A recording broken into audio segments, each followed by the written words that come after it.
Good evening বন্ধুরা। এই যে একটা বিয়ে বাড়ি ছিল আমাদের জ্ঞাতির, এই যে বর আনতে চলে গেল।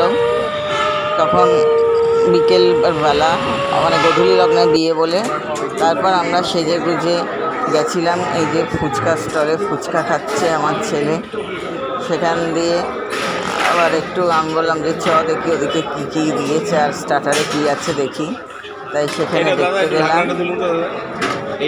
আমি খেতে পাচ্ছিলাম না, যেহেতু আমি দাঁত তুলেছি। এই যে পাস্তা ছিল, আমার ছেলে পাস্তা নিয়েছে, তারপরে ছিল তোমার পকোড়া চিকেন, তারপরে ছিল ফিশ বল, তারপরে ছিল বেবি কর্ন আর এই কফি। আমি শুধু একটু কফি খেয়েছি আর একটা ফিশ বল খেয়েছি। আর এই যে যার বিয়ে হচ্ছিল, এই যে মেয়ের বাড়ির আমরা লোক আর ওই বর, এই বিয়ে বাড়িতেই আমরা গেছিলাম। গধূলি লগ্নে বিয়ে বলে আমরা সেইভাবে ভিডিও করতে পারিনি, কারণ আমরা যেতে যেতে বিয়ে প্রায় হয়েই গেছিলো। আর এই যে তত্ত্ব, ওরা একেবারে বিয়ে করার সময় তত্ত্ব নিয়ে এসছে। বিয়েটা যেহেতু অনেক দূরে হচ্ছিল, সেই জন্য ওরা গায়ে হলুদের তত্ত্ব একেবারে বিকেলবেলা যখন এসছে তখনই, কারণ তত্ত্ব দিয়ে আবার ওরা বাড়ি ফিরতে পারবে না, সেই কারণে এই তত্ত্ব তোমাদের দেখালাম। তারপরেই আবার খেতে বসে গেছি আমরা। এই যে নান আর চানা মশলা আমি নিইনি, ফিশ ফ্রাই আর স্যালাড নিয়েছি। আমার ছেলেও নেয়নি নান, ওর বাবা খেয়েছে। এই আমাদের সামনে যারা বসেছিল তারাও খেয়েছে নান, তাই ফিশ ফ্রাই আর স্যালাড নিয়ে আমি খাচ্ছিলাম। আমি বললাম এই রাত্রিরে নান ফান খাবো না, আমার হজম হবে না, তাই দুটো ফিশ ফ্রাই খেয়ে নিয়েছি।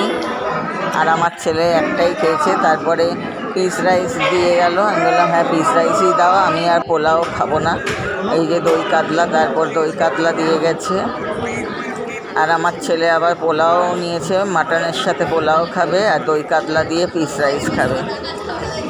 তা আমি আর পোলাও নিইনি, আমি এই পিস রাইস দিয়ে এক পিস মাটন খেয়েছি। যে মাটন দিয়ে গেছে আমাকে, কিন্তু আমি খেয়েছি এক পিস। আর এই যে মাছ মাটন দুটোই পড়ে আছে, মানে দাঁতে ব্যথা বলে খেতে পাচ্ছি না।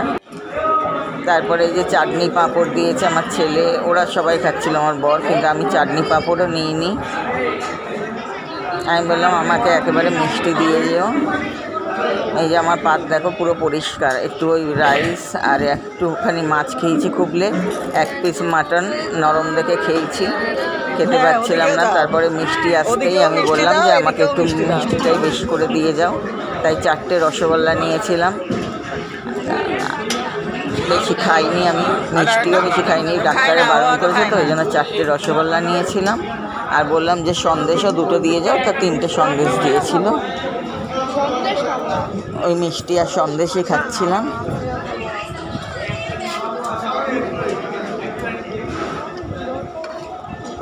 পেটটা তো ভরাতে হবে কিছু খেয়ে। আর এই গধূলি লগ্নে বিয়ে হলে না একদম খুব বাজে, বাড়ি থেকে সেজে গুজে যেতে যেতেই তখন বিয়ে সব মিটে গেল। তারপরে এই আইসক্রিম খাচ্ছি, খেয়ে আমাদের বিয়ে বাড়িটা ঠিক আমাদের বাড়ির সামনেই, এখানেই আইসক্রিম খেয়ে ওই জন্য বাড়ি ঢুকে গেলাম। গুড নাইট বন্ধুরা।